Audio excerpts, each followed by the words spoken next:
নমস্কার বন্ধুরা, কেমন আছেন সবাই? মমস কিচেনে আপনাদের স্বাগত জানাই। আজকে আমি ওলের ডাঁটা রান্না করব। যে ওল কচু আমরা খাই সেই কচু গাছেরই ডাঁটাটা আজকে আমরা রান্না করব। আমি কিভাবে বাড়িতে চিংড়ি মাছ দিয়ে ওলের ডাঁটা রান্না করি সেটাই আপনাদের সাথে শেয়ার করব। তাহলে চলুন ভিডিওটা শুরু করা যাক। ওলের ডাঁটাগুলোকে আমি কেটে নেব। একটু খোসাটাকে ছাড়িয়ে নিয়ে এরকমভাবে ছোট ছোট টুকরো করে আমি কেটে নিয়েছি।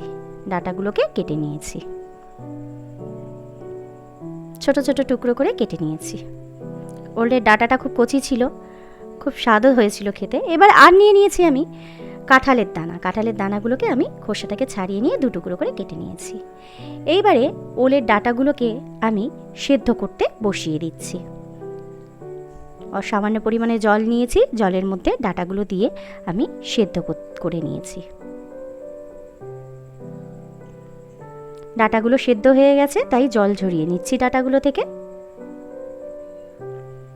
আর এটা রান্না করতে আমি নিয়েছি রসুন, কাঁচা লঙ্কা, পেঁয়াজ এবং সাদা সর্ষে, রসুন আর কাঁচা লঙ্কাটাকে আমি একটা পেস্ট বানিয়ে নিয়েছি। আর লাগছে চিংড়ি মাছ। চিংড়ি মাছটাতে আমি হলুদ আর লবণ মিশিয়ে ভেজে নেব।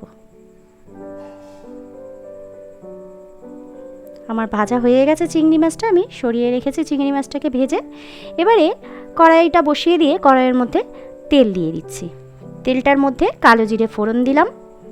কালো জিরে ফোড়ন দেওয়ার পরে ফোড়নটা একটু ভাজা হলে তার মধ্যে কুচিয়ে রাখা পেঁয়াজগুলো আমি দিয়ে দিচ্ছি। দিয়ে একটু লাল করে আমি পেঁয়াজগুলোকে ভেজে নেব। এইবারে আমি কাঁচা লঙ্কা, রসুন আর সর্ষেটা যেটা বেটে রেখেছিলাম সেই মিশ্রণটা আমি এই পেঁয়াজের মধ্যে দিয়ে দিচ্ছি।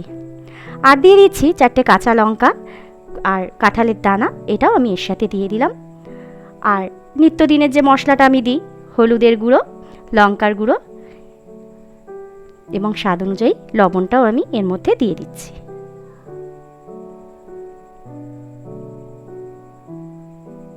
দিয়ে খুব ভালো করে নেড়ে নিয়ে আমি কষিয়ে নেব। যতক্ষণ না এটার থেকে তেল ছাড়ছে ততক্ষণ কষাবো। দেখুন তেলটা বেশ ছেড়ে গেছে, রঙটাও খুব সুন্দর এসেছে। এই পর্যায়ে আমি এই ওলের ডাঁটাগুলোকে দিয়ে দিচ্ছি। দিয়ে ভালো করে একটু নাড়াচাড়া করে নেব।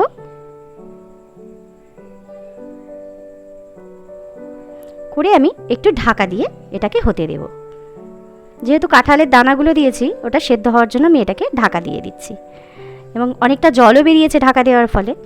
এবারে এইটাকে ভালো করে ওলের ডাঁটাটাকে ভালো করে রান্না করতে হবে। যতক্ষণ না জলটা টেনে গিয়ে আঠালো একটা ভাব আসছে এবং যে কাঁঠালের দানাগুলো সেদ্ধ হচ্ছে ততক্ষণ আমি এটাকে রান্না করব। দেখুন বেশ আঠালো ভাব এসেছে, কিন্তু অনেকক্ষণ যাবৎ করার পরে এটা আঠালো ভাবও এসেছে। এবারে যখন এই আঠালো ভাবটা আসবে তখন আমি চিংড়ি মাছগুলো এর মধ্যে দিয়ে দিচ্ছি। দিয়ে ভালো করে একটু নেড়ে নেব এবং আমি স্বাদ অনুযায়ী একটু চিনিও দিয়ে দিচ্ছি। কচু শাকটা একটু ঝাল ঝাল মিষ্টি মিষ্টি না হলে ভালো লাগে না, যে কোনো কচুর শাকই হোক, সেটা ওলের ডাঁটাই বলুন আর এমনি কচুর শাকই বলুন। দেখুন কাঁঠালের দানাগুলোও বেশ সেদ্ধ হয়ে গেছে।